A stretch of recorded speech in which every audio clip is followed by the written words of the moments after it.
Aku nggak tahu ini bercanda atau enggak, tapi satu video ini sekarang sudah lebih membuktikan betapa bodohnya argumen tentang olahraga trans daripada apapun sebelumnya. Dan teman-teman, aku kasih tahu ya, kalian nggak siap dengan apa yang akan kalian lihat.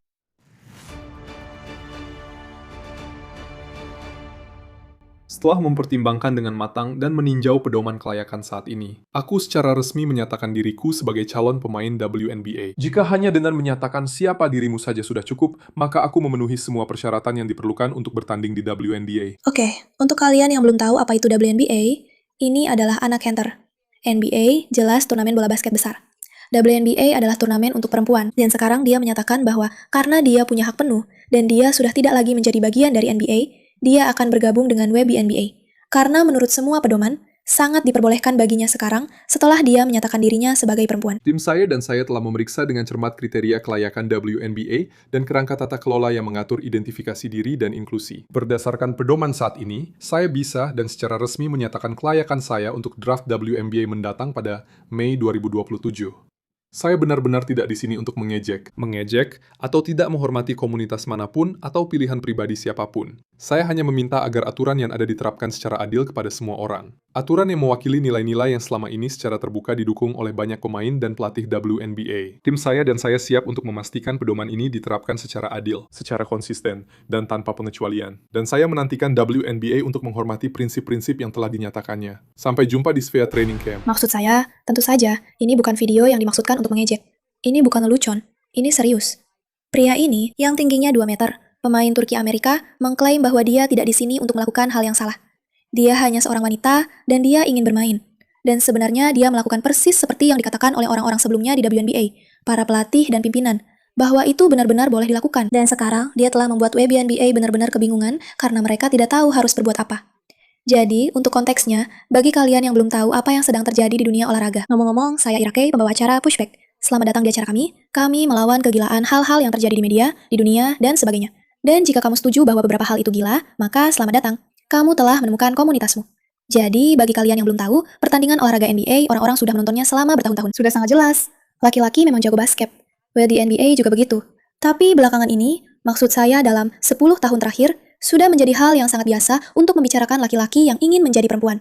Pria yang ingin menjadi transpuan, ikut serta dalam olahraga. Dan karena entitas-entitas ini, dengan sudut pandang woke mereka dan ketakutan mereka akan dikoreksi secara politik, atau takut dikucilkan karena melakukan sesuatu yang dianggap salah dan ingin terlihat progresif, mereka terus-menerus mendorong batasan. Dan ketika saya bilang terus-menerus, memang benar-benar terus-menerus. Kamu pasti sudah melihat komentar-komentar gila dari para pelatih, yang akan kami tunjukkan sebentar lagi. Dan juga dari para pemimpin yang bilang, ya, kami inklusif, dan sebagainya. Tapi tentu saja, itu merugikan para perempuan yang berolahraga. Dan ini sangat sederhana. Argumen selama beberapa tahun terakhir telah menjadi, apakah orang trans pantas mendapatkan hak? Jawabannya mungkin ya, tapi yang pasti tidak dengan mengorbankan perempuan. Dan video ini jelas-jelas memperolok segala hal yang harus dilalui para perempuan di WNBA ketika mereka memasukkan atlet trans dalam pertandingan mereka.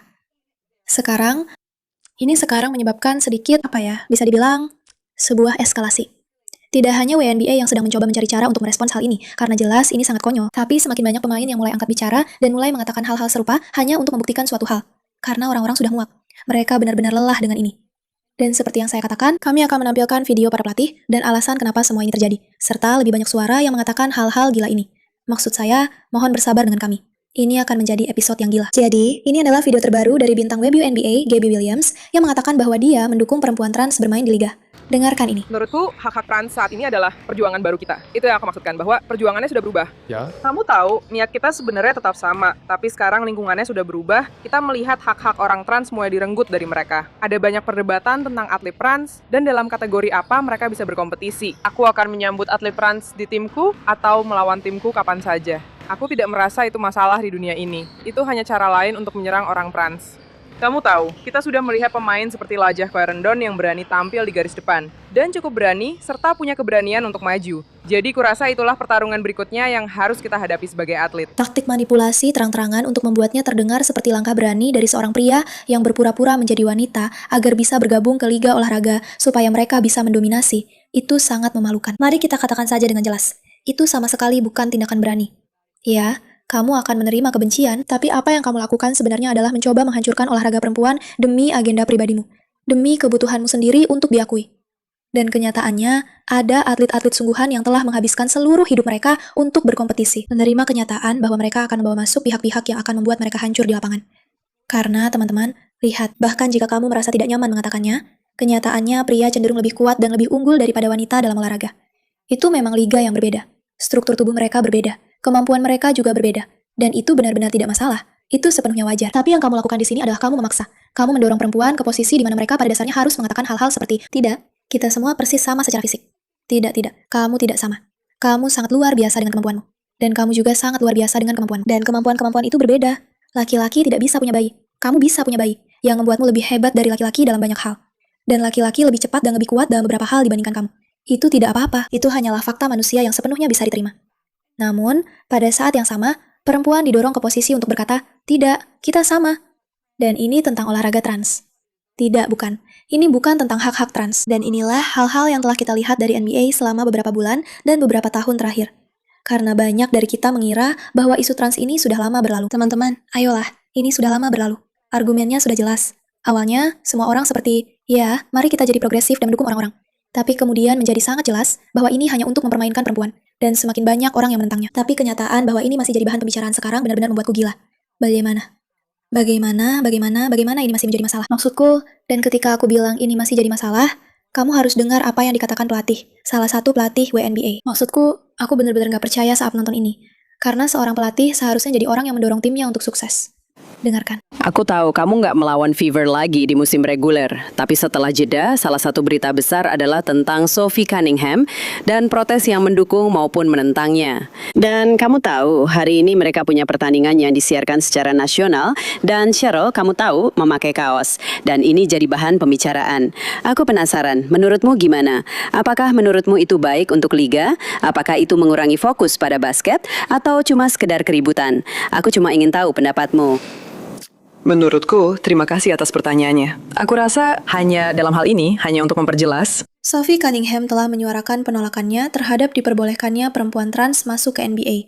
Karena jelas, itu tidak adil. Yang saya lihat adalah, Jika saya bisa menjawab, bagi saya, olahraga itu tentang rasa memiliki. Ini tentang inklusivitas. Ini tentang membiarkan semua orang menjadi diri mereka yang sebenarnya.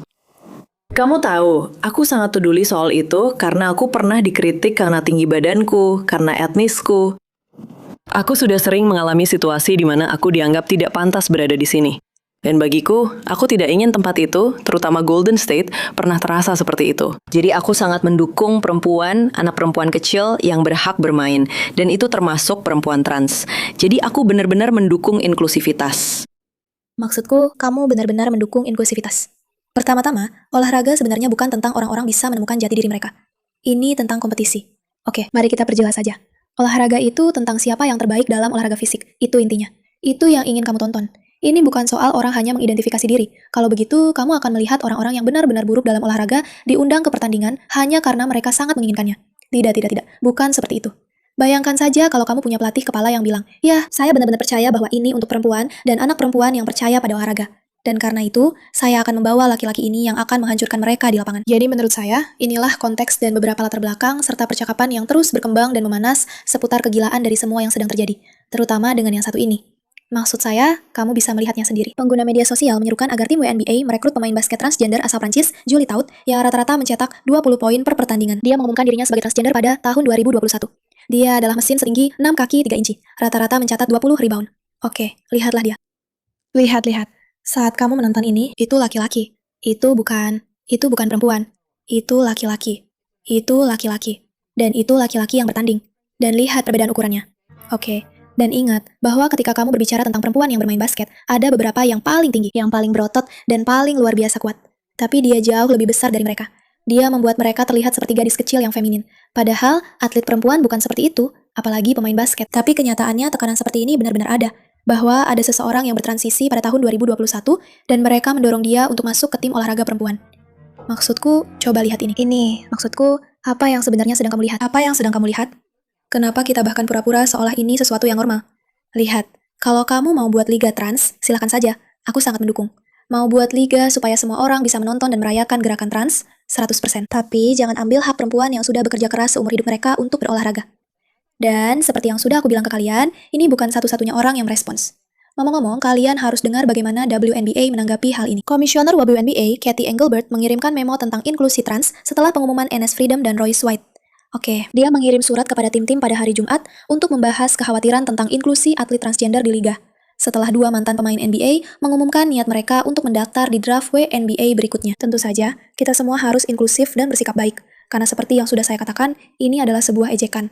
Dan ini benar-benar konyol. Tidak ada yang lebih berhasil membuktikan betapa gilanya mempertimbangkan untuk memasukkan wanita trans ke dalam olahraga selain hal ini. Maksud saya, lihat saja pria ini. Awal minggu ini, saya membuat pengumuman. Saya transgender. Saya seorang wanita. Saya mengidentifikasi diri kadang-kadang sebagai wanita untuk keperluan basket profesional. Jadi saya juga akan mendaftar untuk draft WNBA pada tahun 2027. Maksud saya pikir saya akan tak terhentikan. Tapi saya adalah orang yang selalu mengutamakan tim. Saya adalah tipe pemain yang lebih suka mengoper bola terlebih dahulu. Saya melakukan hal-hal kecil. Saya memimpin tim saya dalam 5 kategori statistik utama di Iowa State University. Jadi saya melakukan sedikit dari semuanya. Saya akan melakukan apapun yang pelatih butuhkan. Saya akan melakukan apapun yang para gadis butuhkan. Saya pikir WNBA bisa saja membuat pernyataan tegas tentang pria dengan buah zakar yang bermain di Liga Basket Putri. Tapi ya, itu mungkin terlalu masuk akal.